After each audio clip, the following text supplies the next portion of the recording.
Hi, my name is Alessio, and I am a principal architect here at Amazon Web Services. My specialty is payments, and we are so glad to have you joining us today to have a look at the world of decentralized finance. This session is intended as an introduction to what DeFi is, the main innovations that enable it, what it's used for today, and how the technology that underpins it has the potential to improve the real-world financial system. A disclaimer, this presentation is not financial advice. I think that the traditional financial systems, also called centralized finance, are amazing. One such system that we get to use every day are the credit card payment networks, also referred to as the four-party model. The fact that I can walk into a coffee shop in, say, New York, tap my card, which is issued here in Singapore, and get my payment confirmed in seconds is an incredible thing that wasn't available just a few years ago.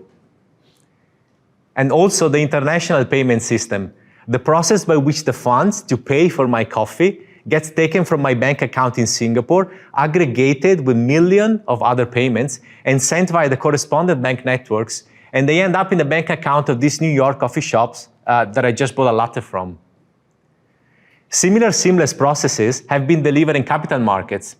If I buy shares in Apple, for instance, I don't need to worry how the broker finds a counterparty to my trade. I don't need to worry where the shares are held, and I receive the dividends directly in my bank account here in Singapore. However, these systems are not perfect. They are complex. You can see how many intermediaries are there to process a card transaction or an international wire transfer. And these increase cost and the number of parties to coordinate in case something goes wrong. One classic example happens when a bank in the correspondent network blocks a payment because they interpret rules, like say about KYC, in a slightly different way from all the other banks involved in the transaction. So the initial value proposition of cryptocurrencies was to address these problems, to deliver anonymity, and the lack of centralized control means that no one is involved in a transaction except the two parties which are at the end of it, me and these New York coffee shops in my earlier example. The technology of blockchain then solved the consensus problem, which is to make all other parties to acknowledge the transaction, even if they won't be involved in it as middlemen anymore. Blockchain delivers a public, cryptographically verifiable ledger, removing the need for a trusted middleman in the transaction, and removing the need to trust the counterparty as well. But this was cryptocurrencies. They solved for decentralization and anonymity, but they had some limitations and introduced new type of challenges. So DeFi, as we know it, nowadays really exists because of two innovations in crypto. One is a financial innovation, and one is a technology innovation.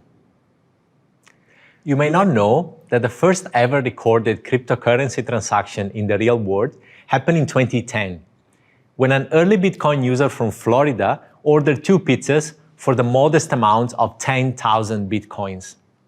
Now, Bitcoin's price has always gone up and down, and at a current price, well, the price a few days ago when I wrote this presentation, those 10,000 Bitcoins were worth about $400 million US.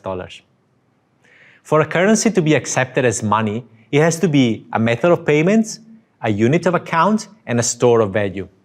And to perform those well, it needs to have reasonably stable value that doesn't change a lot over time. Bitcoin doesn't have either, and its value goes up and down a lot, even in the space of seconds, and it appreciated quite a lot in the past few years. So by traditional standards, it's not a good method of payments, nor a good store of value. The first of two innovations that enable modern DeFi is stablecoins. The principle is that a stablecoin value is more stable compared to the one of a cryptocurrency because a stablecoin is backed by reserves in fiat money held by the entity that issued the stablecoin, and it can be redeemed for fiat on demand. In reality, the lack of regulation made so the stablecoins are not always 100% backed, or they are, but not all the time. For instance, when a portion of the backing is in cash equivalents, which may not be liquid, or whose price change over time.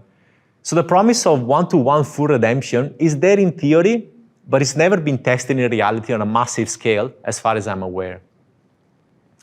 A third interesting class is algorithmic stablecoins, which are usually backed by a basket of cryptocurrencies, and there's a smart contracts that sell and buy those currencies as the price fluctuates, trying to maintain the overall value of the basket. Stablecoin as innovation has really grown together with the DeFi market. The nominal market cap of stablecoins, which is the amount of reserves that is held to maintain the promise of redemption, is considerable. Note that in case of algorithmic stablecoin like DAI, it is customary to express the market cap in USD, although there is no USD as collateral. It's just a basket of cryptocurrencies. There is no bank account somewhere in the name of the MakerDAO with billions of USD in it. As I just mentioned, stablecoins address the volatility problem. The second big innovation that enabled DeFi was smart contracts. Smart contracts are also referred to as programmable money, and they have a way to code arbitrary logic that is executed on the blockchain when a transaction takes place. So that extended the use case from send some crypto something to someone, which is a transaction, to perform arbitrary business logic on demand and make the stack of such execution available on the public blockchain, verifiable forever. The most famous blockchain supporting smart contracts is Ethereum. And there are various languages one can use to write smart contracts. The execution environment, it's called the EVM, Ethereum Virtual Machine, is Turing complete. That is, it's capable to perform any type of computation. But the programming frameworks usually put some limitation or guardrails in place for safety, like to make sure that a contract does not run forever. DeFi mostly have to do with crypto assets, which are coins and tokens issued on various blockchains, which can be used as a mean of exchange, as a store of value, like for investments, as well as to access services that can be programmed as smart contracts. It is interesting to see how different coins and tokens had more or less relevance as a medium of exchange over time. At the beginning, it was only Bitcoin. Then, during the ICO period of the early 2010, there were a lot of altcoins. Then it was the native layer 1 coins of the new blockchains, and at the end, stable coins. And of course, there are some who predicts that this role will eventually be taken over by the central bank digital currencies, or CBDC. So, returning the role of stable money issuer to the governments. It could be, and that's an interesting space to keep an eye on. And we can be more specific in our classification. If you want to add to the picture the distinction between algorithmic and backed stablecoins, which have different risk profiles, but at the end perform the same function. Technically, those tokens, at least on the Ethereum blockchain, follow the ERC20 or ERC721 standards. There is also an emerging ERC1404 standard for security tokens, which have interesting features, like it allows to divide tokens into individual tranches, or the ability to prevent token holders in one jurisdiction to trade with people in another jurisdiction. And they also enable forced transfer, for instance, when you need to comply with a court order. Zooming out to the overall DeFi architecture, it is usually presented on 5 layers, from the bottom, where we have settlement and native asset layers, to protocol, which is where most of the innovation happens, implementing various use cases as smart contracts, to the applications and the aggregations on top of those. And of course, DeFi does not live on the blockchain only. It interacts with the real world financial systems, sometimes referred to as off-chain, in a variety of ways. Via on and off ramps, which are systems that allow us to convert fiat currencies into crypto assets, or to tokenize real-world assets, for instance. And oracles, which enable smart contracts on the blockchain to read from and interact with off-chain systems, like a price feed from a traditional exchange, for example. Technology itself has been a big driver of adoption, like people trying out these new tools moved by curiosity. But stable coins have been a big driver of adoption as well, as they have made DeFi less volatile and as such more acceptable to people with lower risk tolerance. Consumer adoption, though, has really took off only when easy access to the protocols was enabled by exchanges or wallet apps. There were also some famous fintech apps already with millions of users that were allowing their customers to purchase crypto. And that established the mindset of crypto being just another type of financial asset class. Corporate adoption, though, is really just starting, with major financial institutions being more open towards crypto. And a lot of independent software vendors are creating the tools that are targeted to corporate workflows, for instance, around custody of digital assets. Of course, the lack of regulatory clarity is still a big problem. And the regulator's approach seems to be to rule on products and situations as they emerge spontaneously on the market, rather than issuing proactive guidance. If you compare traditional finance with the DeFi landscape, you see that there are alternative implementations for all the traditional capabilities of centralized finance. They are similar but different, sometimes in big fundamental ways. For example, the ownership of assets can be disintermediated. Like you can have direct ownership of your assets in case of DeFi, but you always need an intermediary like a bank or a custodian in centralized finance. Transferring assets and investing is different.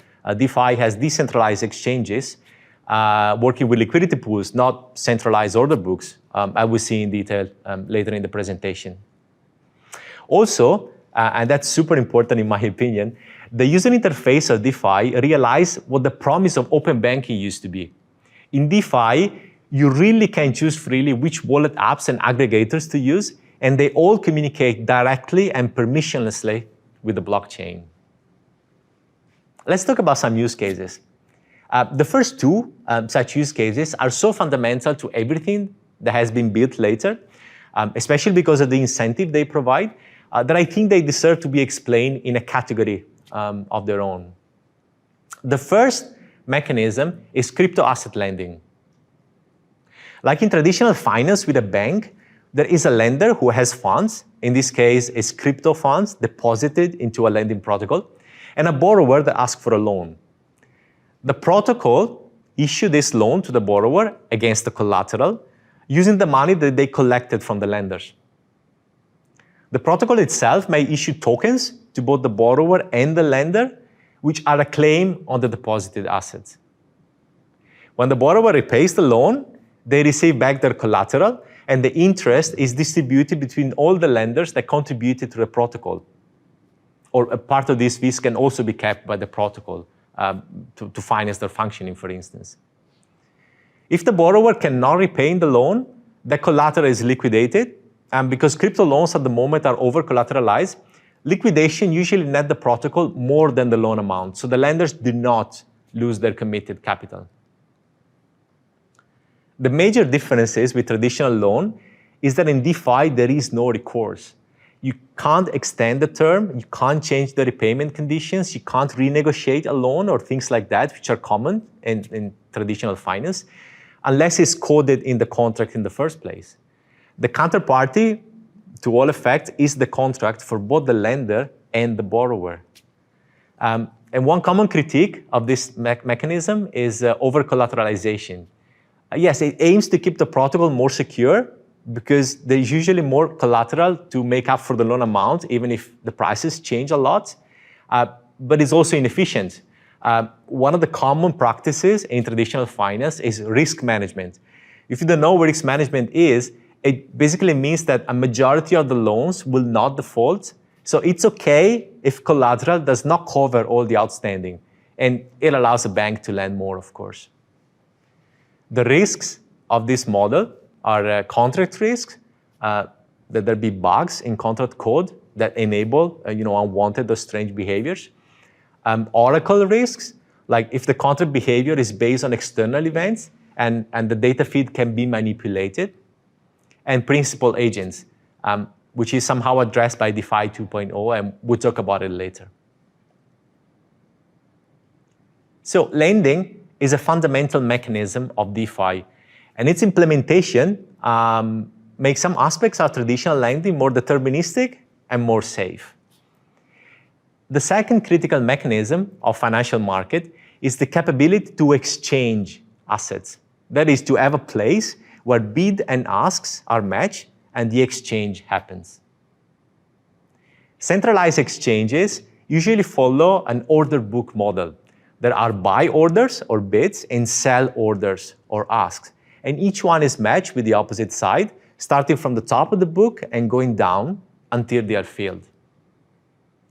An important role in this model is played by market makers, which are companies that, of course for a reward, guarantee liquidity of the market, which means that they continuously submit buy and sell orders for a certain security, with the goal of being the counterparty of as many orders as possible. Without market makers, you may submit your buy or sell order, but you end up waiting a long time for someone else to come up at the other side of the trade, for instance, selling what you're buying or buying what you're selling. The equivalent function in decentralized exchanges is performed by automated market makers. Automated market makers are smart contracts that maintain pools of tokens and coins, more specifically pools of token pairs, so that they are able to swap a certain crypto asset for another one when a crypto user asks for it. There is no centralized order books. There's only a lot of different pools. So the price for the token pair at any given time is calculated using a mathematical equation that governs the ratio and quantity of each token pair in the pool. One of such equations, which is very common, is that the product of the quantities of the two types of tokens in the pool is a constant. And this is usually referred to as a constant product automated market maker. You may have noticed that there are many separate pools of liquidity. And because each may have different quantities of tokens inside, the price for swapping these tokens is different from pool to pool. The theory, and also the reality in this case, is that the market participants will exploit these differences in price, is an activity called arbitrage, by selling and buying for a profit. And by doing so, they make the price change so that it will eventually converge across all these pools. Another important thing that we have to note is that the quantity of tokens in the pool and the size of the orders influence the price change. That's a phenomenon called slippage. Long story short, but similar in the way market makers improve the liquidity of a market, pools with more tokens in them are more efficient than pools with fewer tokens in them, because the impact of slippage to the price for each transaction tend to be smaller in bigger pools. So although there can be an unlimited number of pools for the same token pair on the blockchain, having fewer bigger ones is better for the end user, because you lose less to slippage on each trade. That's why there are incentives for the lenders to contribute to existing pools rather than create new ones.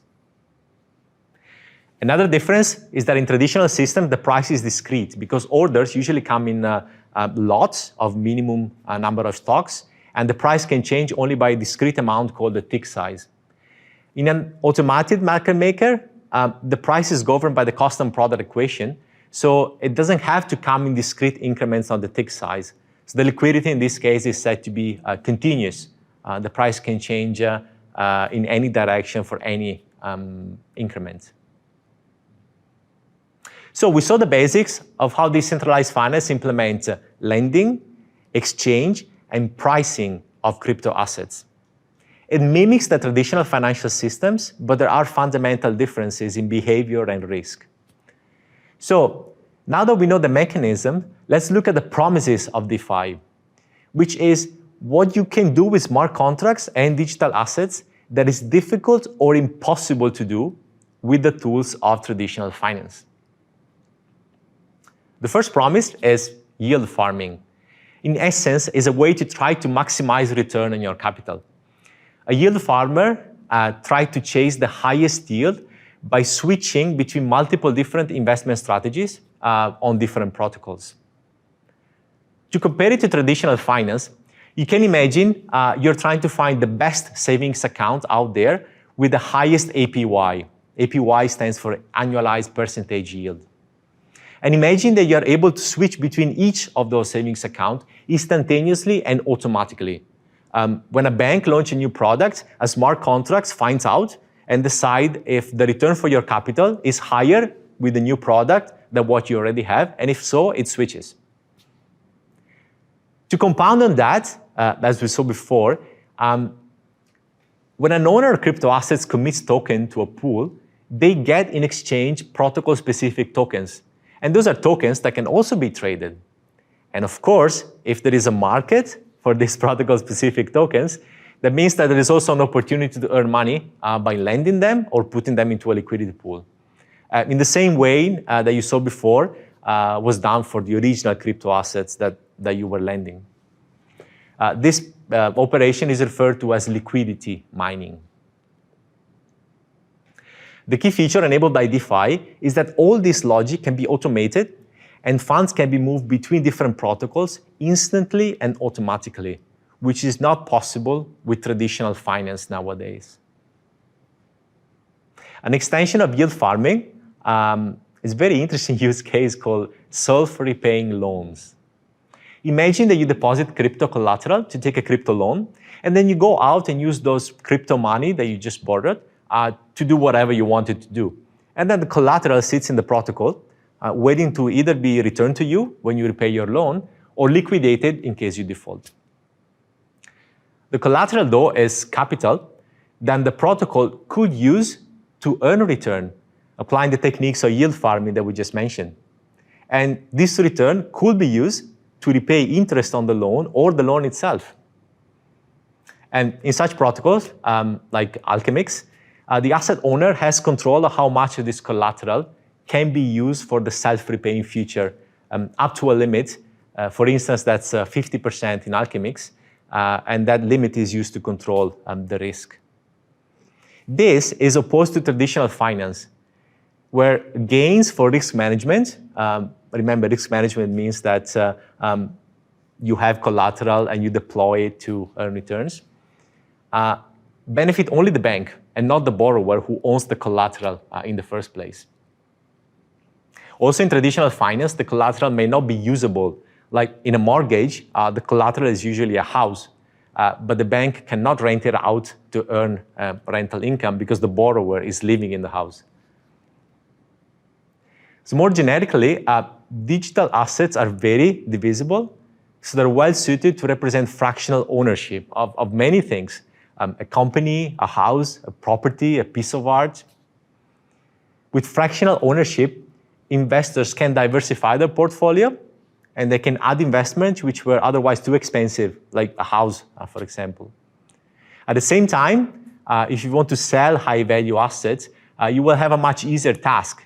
Instead of searching for a few big investors that can buy your property, for instance, you can splice the asset up and sell it to a much larger pool of investors, because the minimum investment amount will be smaller thanks to fractional ownership. The way it is currently done, for instance, by a few protocols out there that focus on fractional real estate, is that a new company is created to own and manage each asset, let's say a house. Investors buy tokens, which represents ownership of the company, and via that, of the underlying house. This company is just a shell, so there's usually another company that manages the house, like collect rent or does maintenance. The owning company pays fees to the management company and distribute proceedings to the token holders, either fiat or in crypto. Token owners can also participate in decisions about the assets, like to raise the rent or not, or to do a renovation, using the mechanisms of distributed autonomous organizations, or DAOs. If you own shares, you may be familiar with the way proxy voting works.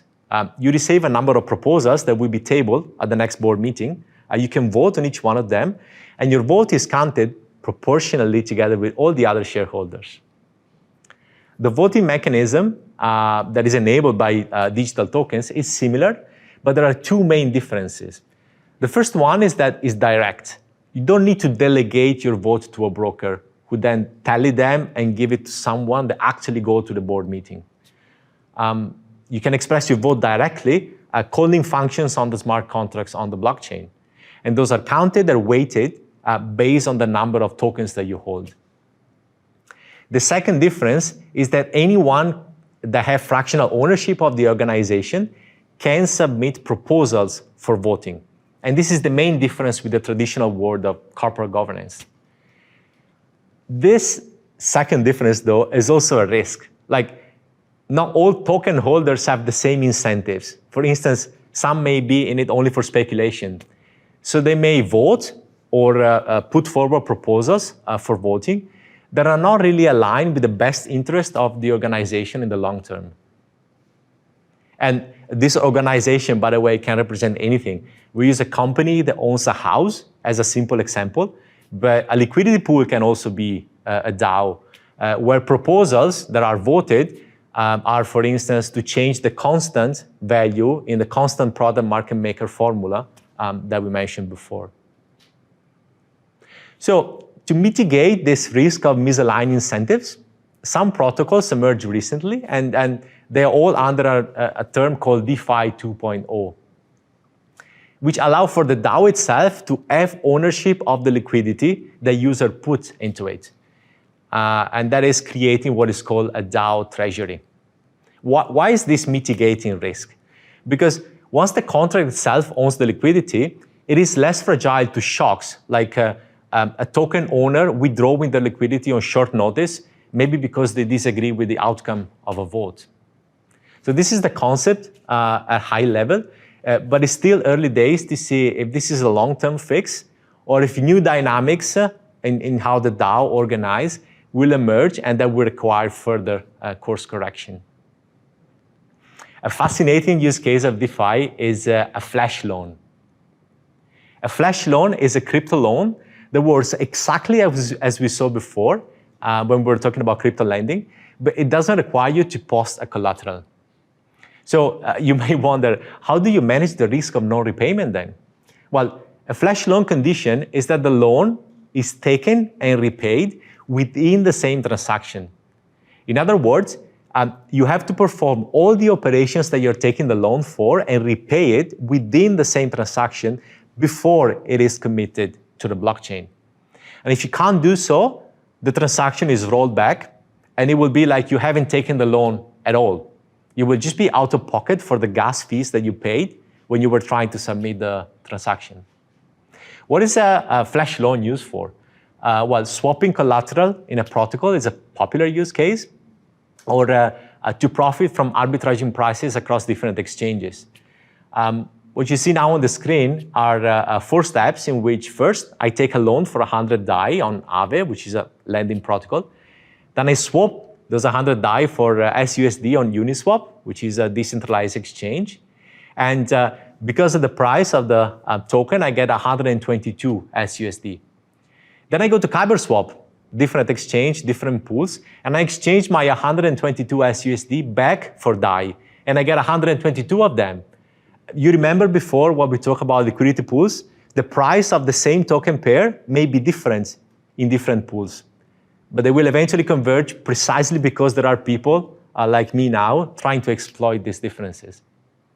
So I then use 100 of these DAIs to pay back the loan, plus my interest of 0.09, and then I pocket the remaining 20 plus DAI. This is an example of a profitable usage of flash loan. Another example of a failed arbitrage could be this, where I exchange 100 DAI for 99 SUSD, and then I try to swap them back for DAI in another exchange, but the price in the other exchange is unfavorable, and I get only 98 DAI for it. 98 is not enough to pay back my initial loan plus the fees, so the whole transaction is reversed, and it's like it's never happened at all. You notice that in this example, I use a visual tool to define my strategy. Simplicity is a very important aspect of DeFi, which is often overlooked. Right now, it is very complex to write smart contracts, though there are some projects that are trying to address that. One, for instance, is Marlowe, which is a visual tool to write financial contracts for the Cardano blockchain, which is inspired by the MIT Scratch language. Another innovation which aims to make DeFi more efficient is credit delegation. As we've seen, when you take a crypto loan, you have to post collateral, and this collateral sits in the protocol as a guarantee that you pay back your loan.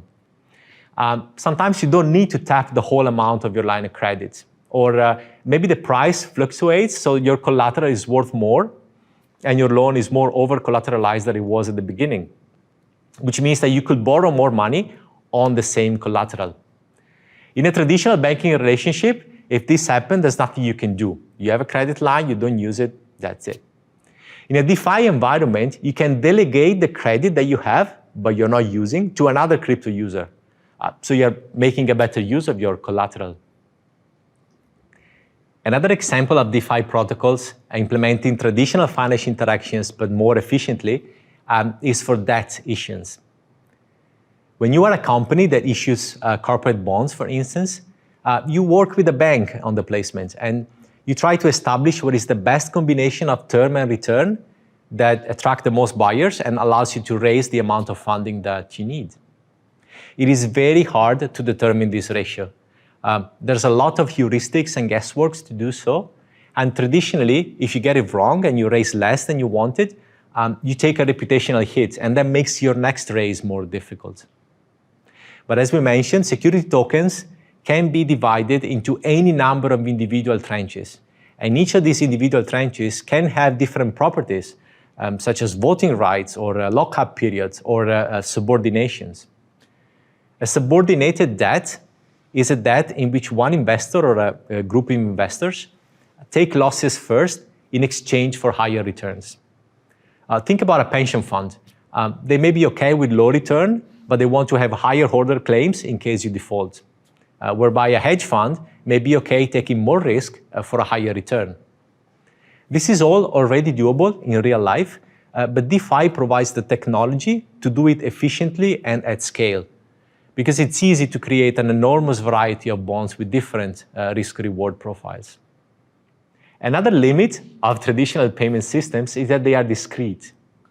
It is very costly to send a lot of small payments versus a few bigger ones.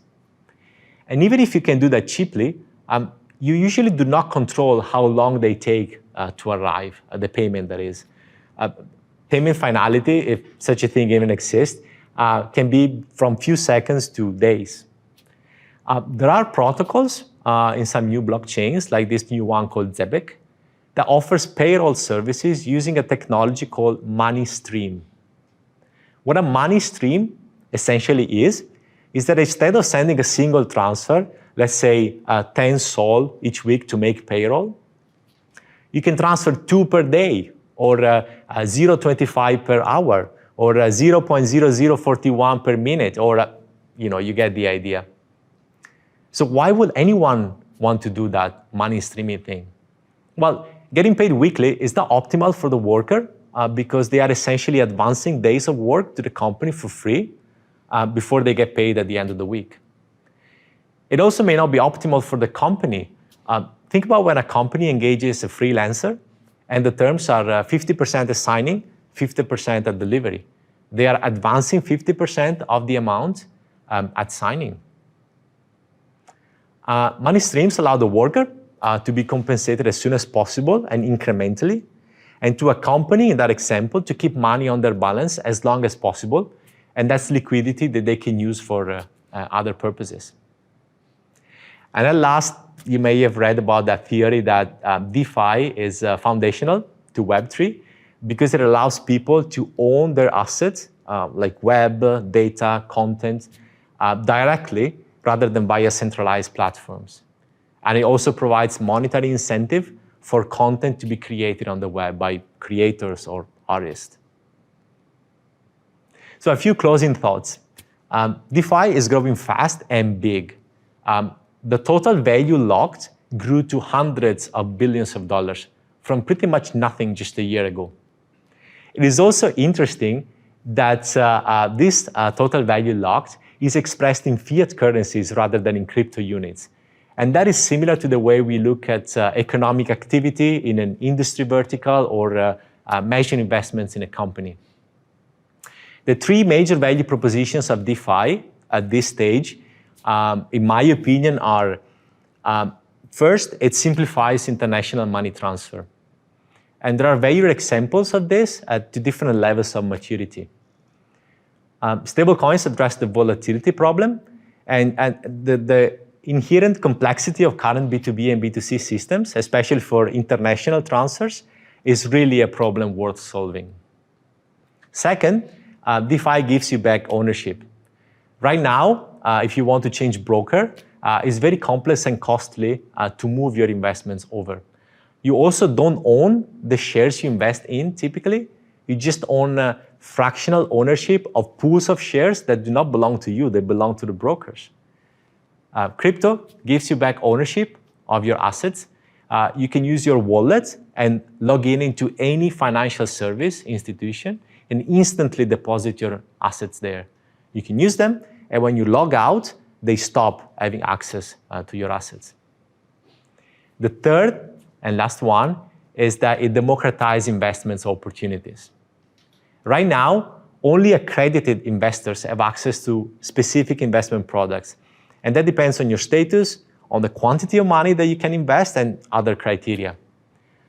With DeFi, things like company ownership, debt issuance, real estate can all be tokenized. So you can diversify your portfolio and include investments which were otherwise too expensive or out of reach. And new ways of investing are also emerging. For instance, things enabled by non-fungible tokens, where people are crowdfunding the new album of their favorite artist, for instance, and they receive a portion of the royalties over time. So what I mentioned in this presentation is just a small fraction of what's going on. There are too many use cases to fit into any single presentation. And the space innovates at such a speed with lots of funding and relatively free from regulation, the new unknown unknowns are created by the day. It's a very exciting space to start building. If you're building some new DeFi products or just want to chat about the topic, please feel free to reach out and we'll be happy to connect. Thanks for joining us today and enjoy the rest of the summit.